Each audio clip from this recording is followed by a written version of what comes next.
What's up, film buffs? This is Brian coming at you from Toxic Reviews, and today we're reviewing A Quiet Place, Part 2. Shh. Roll it.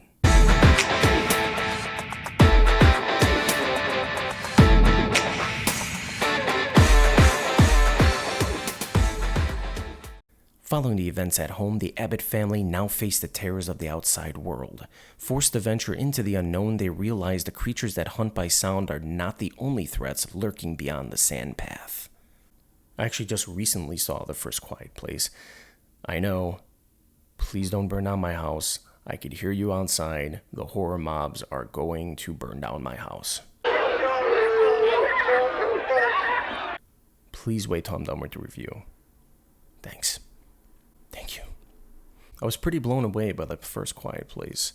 The directing was excellent. The acting was excellent. The sound design, the production design, and the way that John Krasinski, the director and actor, he really knows how to build tension in a movie. And it shocked me. Like, not that I didn't think he would be a capable director. It's just I'm so used to him just being Jim from The Office. He's a phenomenal actor. Emily Blunt is phenomenal. The child actors are phenomenal. The first film only has about maybe 6 or 7 actors. It's a very small, contained 90-minute film. And that, to me, is brilliant. It's almost like a short film. When you make a short film, you have that short amount of time to make an effective story. And if you could do that, it's brilliant. It's brilliant. That is talent right there. So the first Quiet Place was excellent.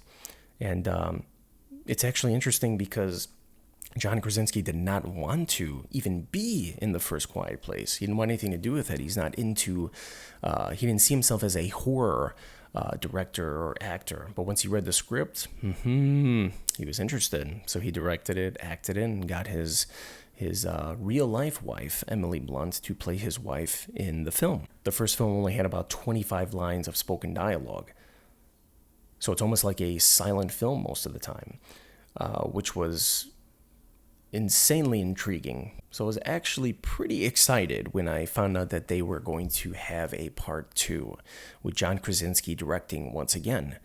I was excited, but I'm always a little weary of sequels because they could either be very good or extremely horrendously bad.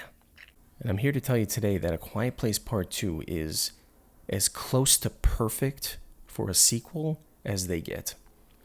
You have another very short runtime, very contained, and it's directed exactly the same way, if not better than Part 1. Krasinski does a great job at directing once again in this film, almost better than Part 1, which is tough. The thing I really loved about the first Quiet Place was the precision filmmaking. And what I mean by that is every tiny little detail was given attention. So for example, in Part 1, and I will get to Part 2, I just want to reference it here.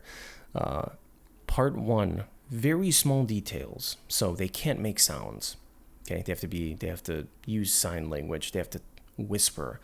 If they have a soundproof room, they could talk freely. But when they're outside, where they're in the house, any small little sound, these blind creatures from who knows where will hear you, and they will do horrible things to you. Part 2 is very self-contained, just like the first film. It's a very tight 93 minutes, once again. So the budget for Part 1 was around $20 million. I believe Part 2 was around 60-ish million. Of course, when you have a sequel, studios and filmmakers often like to go pretty big and crazy, adding insane action set pieces, more actors, an insane amount of plot holes and exposition that's gonna blow your head up like... That was one thing I was afraid of. So it's a bigger budget. I saw the budget for A Quiet Place 2. Little scared that they were gonna go a little overboard, but they didn't. It's a very well-directed and made, contained 97-minute film, including credits. And it flies by. But that being said, They fit in everything they need to fit in into this continuation of the story, so it's not dragging. That doesn't mean there isn't slow moments. There are moments where you sit down with certain characters and they talk. They have their moment to talk. You have these small little tidbits that give you these hints at what these creatures are. They don't blatantly have this exposition after exposition after exposition of these characters sitting here explaining everything to you because they don't think the audience is smart enough to figure it out. News clip after news clip after, telling us what's happening. That's not smart filmmaking at all, in my opinion. So they give you this vague information, even information on how to stop the creatures, new weaknesses. It's not just told, hey, this is the new weakness. We're going to do that. I don't know why I'm moving my head like this. Which is something I really respected about the filmmaking of both these movies. You have a scene at the beginning that shows day one. So it shows how these creatures came here, vaguely. But you still, by the end of this film, really don't know what the hell they are. Which is great. Keep us guessing, because I'm sure there's going to be a part 3, because this one is doing extremely well, and for good reason. The reviews are just as good as part 1. So once again, the performances in this film are phenomenal. Emily Blunt is perfection, just like in everything she does. The child actors are phenomenal, and the addition of Cillian Murphy is not only perfect casting, his character, how they set him up at the beginning of the movie, fits in perfectly with the story. He's not just thrown in there. Like when you see the trailer, you're like, oh my God, he's just going to be this guy that just pops up and he's weird and he is possibly a good guy or a bad guy. No. They perfectly integrate him into the story. And the way he connects with the older daughter, it's excellent. It's so well done. And the great thing about some of these post-apocalyptic movies is that you not only see that there's this threat. So in this movie, you have the threat of the creatures. But it's not only creatures, because you have good people, and then you have bad people. You have people that are going to react to this in a positive way and help other people out. And then you're going to have people that are going to use this as an opportunity to survive in every horrible way as possible. By stealing, by murdering, by cheating, by stealing. I think I said stealing already. Forgive me. I don't want to do another take. I'm lazy. So there's a scene, I think it's like midway through the movie, where the oldest daughter and Cillian Murphy are out and about, and they're trying to find a radio station to do something to stop the creatures. They get ambushed by a couple people, and hardly any words are spoken at all. But you could see in these actors' faces exactly what is going on. The direction of this scene, the sound design of this scene is absolutely, positively brilliant and so well executed. You just have to see it. I don't want to even explain it. I don't want any spoilers. I know it's been a week since this movie came out, so this is a late review. But see it for yourself. It is precision directing by Krasinski, and I cannot hail him as a great director enough. I want to see John Krasinski direct more horror films, to be honest with you, or thriller horror films, anything that'll get your heart pumping. Krasinski actually did some of the motion capture for the creature in part 1. Not sure if he did it in part 2. I probably should have known that before doing this video, so I apologize. To me, that is a director. That is a filmmaker. A hands-on filmmaker that not only has one job, but multiple jobs on set.